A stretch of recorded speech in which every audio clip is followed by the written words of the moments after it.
माँ चली अमेरिका। निधि का नेचर बचपन से ही शर्मिला था। वो ना ज्यादा लोगों से बात करना पसंद करती और ना ही ज्यादा मिलना जुलना। निधि, ये पैसे ले जरा और बाजार से चीनी तो ले आ। नहीं माँ, मैं नहीं जाऊंगी, मुझे शर्म आती है, आप ही चले जाओ ना।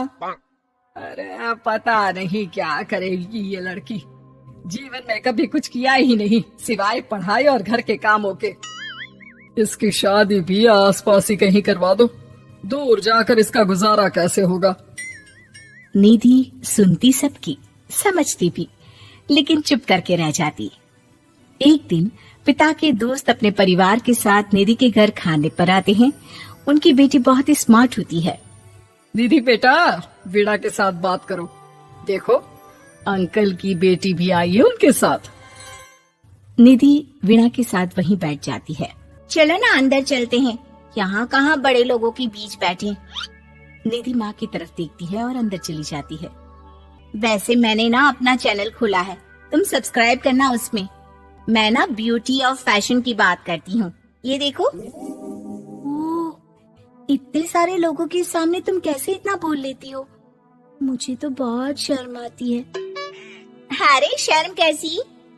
खैर, सीधी सादी सी निधि, उसकी शादी हो जाती है राकेश से। राकेश एक स्मार्ट लड़का था, उसे घूमना फिरना पसंद था, लेकिन निधि का शर्मिला व्यवहार वो समझ जाता है। अरे निधि, घर से बाहर क्यों नहीं निकलती? लोगों से मिला जुला करो, तभी तो पता चलेगा ना कि दुनिया कैसी है। क्या करना है पता करके? शादी से पहले पापा और अब आप, ठीक है ना? मुझे ज्यादा दुनियादारी में नहीं पड़ना। निधि की जिंदगी ठीक ठाक चल रही थी। उसके 2 लड़के होते हैं, दोनों को वो पढ़ाती लिखाती, उनका ख्याल रखती। निधि, 25 साल हो गए शादी को, दोनों बच्चे सेटल हैं। हम लोगों ने शहर में 2 मकान भी ले लिए। दोनों की शादी खुद का पता ही नहीं चला कैसे उड़ गया। हाँ, ये तो है। मैं खुश हूँ, जिम्मेदारियाँ आती रही, मैं निभाती रही, और क्या चाहिए। देखो, मैंने सोचा है कि अब हम लोग अमेरिका जाकर रहेंगे। यहाँ की जिंदगी तो जी ली, वैसे मुझे वहाँ बहुत अच्छी नौकरी मिल रही है। मैं कैसे चलूंगी? मुझे वहाँ का कुछ नहीं पता। आप तो जानते हैं ना कि मैं घर से बाहर ही कम निकलती हूँ। अरे तो क्या हुआ, वहाँ भी घर में ही रहना है ना, मैं हूँ ना, नौकरी करूँगा। निधि मान जाती है और पति के साथ अमेरिका चली जाती है। माँ, तुम्हारी बहू को बच्चा होने वाला है, तो क्या तुम 2 महीने के लिए यहाँ आ सकती हो? मुझे तुम्हारी बहुत जरूरत है, मैं टिकट भेज देता हूँ। हाँ हाँ, ये तो बहुत खुशी की बात है। मेरा भी मन सबसे मिलने का कर रहा था, पर क्या माँ पर? अब मैं आऊंगी कैसे? पापा से बात करती हूँ। देखो माँ, प्लीज बहाना मत बनाना, तुम जानती हो ना इस वक्त में मैं किसी पर भरोसा नहीं कर सकता हूँ। निधि पति को सारी बात बताती है। क्या आप भी चलेंगे? निधि, आने जाने में बड़ा खर्च हो जाएगा, ऊपर से मुझे यहाँ छुट्टी नहीं मिलेगी। बहू पर वक्त ऐसा है कि तुमको तो जाना ही पड़ेगा। मैं अकेले दुकान तक तो नहीं जा पाती, इतनी दूर भारत कैसे जाऊंगी? मुझसे नहीं होगा।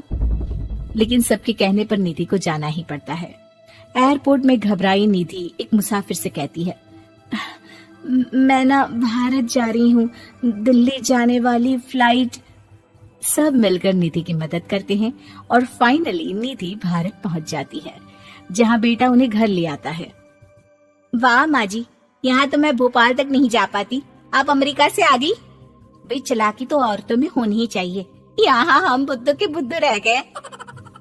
निधि इतनी दूर और लंबा सफर करके थक जाती है, वो चुपचाप बैठ जाती है। बैठना नहीं है माँ जी, बच्चा पकड़ना है, ये लीजिए। और हाँ, घर का काम तो मैं करूंगी नहीं, जानती है ना शरीर कच्चा सा है, तो मुन्ने को सुलाकर कुछ बना लीजिएगा। निधि को बहू का व्यवहार बहुत बुरा लगता है।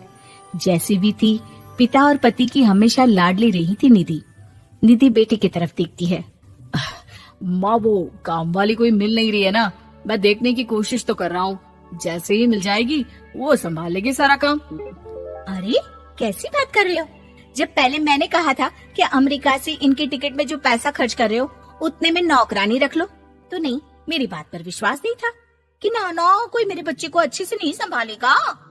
अब इनका भी खर्चा और नौकरानी का भी खर्चा। अरे ना जी ना, मैं नहीं संभाल सकती। निधि जैसे तैसे 2 महीने रहकर वापस अमेरिका चली जाती है, लेकिन वहां जाते ही जैसे राकेश उसे देखता है उसके गले लग जाता है। ये क्या हालत बना रखी है निधि, कैसी लग रही हो? खाना नहीं खाती थी क्या? क्या हो गया? निधि पति से कुछ नहीं कहती, बस रोती ही चली जाती है। मैं नहीं चाहूंगी कभी भी भारत, आप मुझे हमेशा यहीं रखना अपने पास।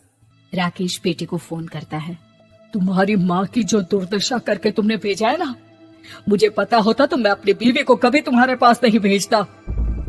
पापा, आप तो रीना का नेचर जानते हैं ना, वो माँ पर हावी रहती थी। अब मैं तो ऑफिस चला जाता था, वो माँ पर जुल्म करती है और माँ भी इतनी सीधी है कि चुपचाप सहती रही।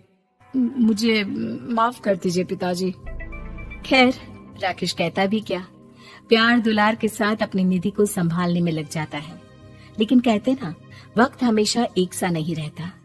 अमेरिका में ही राकेश की मृत्यु हो जाती है और निधि अकेली रह जाती है। बड़ा बेटा कहता है, माँ भारत चलो ना, हम लोग साथ रहेंगे। निधि को जैसे ही वो सब सीन्स याद आते हैं वो परेशान हो जाती है। समझ में नहीं आता कि पति के बिना अब जीवन कैसे चलाएगी।